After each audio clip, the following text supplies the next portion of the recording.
بادشاہ نے انصاف کے لیے بیٹا قربان کر دیا۔ عبداللہ کے بعد 913 میں اس کا پوتا عبد الرحمن سوم اسپانیہ کا بادشاہ ہوا۔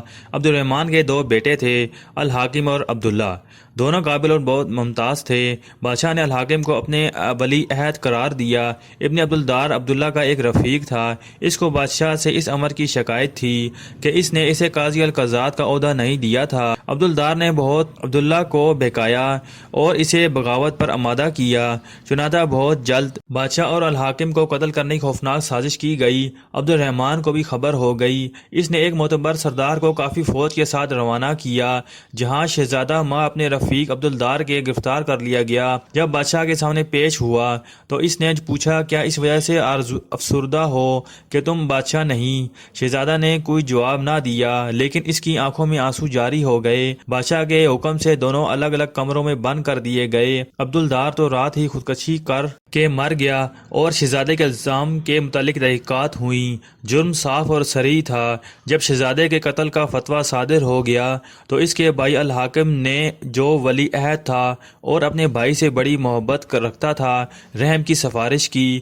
بادشاہ نے سفارش نامنظور کی اور کہا، تمہاری سفارش اور التجا بجا ہے، میں بھی یہی چاہتا ہوں اور اس کی موت کو ٹھنڈے دل سے دیکھنا گوارا نہیں کرتا، لیکن میں بادشاہ ہوں، مجھ کو آئندہ کا خیال رکھنا چاہیے، اس کے دل کی خلش کبھی نہ جائے گی۔ میرے بعد تم دونوں ہمیشہ لڑتے رہو گے، تم دونوں کا انجام تو ہو سو ہو، لیکن رعایا تباہ ہو جائے گی۔ کتنی مائیں اپنے بچوں کو روئیں گی، کتنی عورتیں بیوہ ہوں گی اور کتنے بچے یتیم ہو جائیں گے۔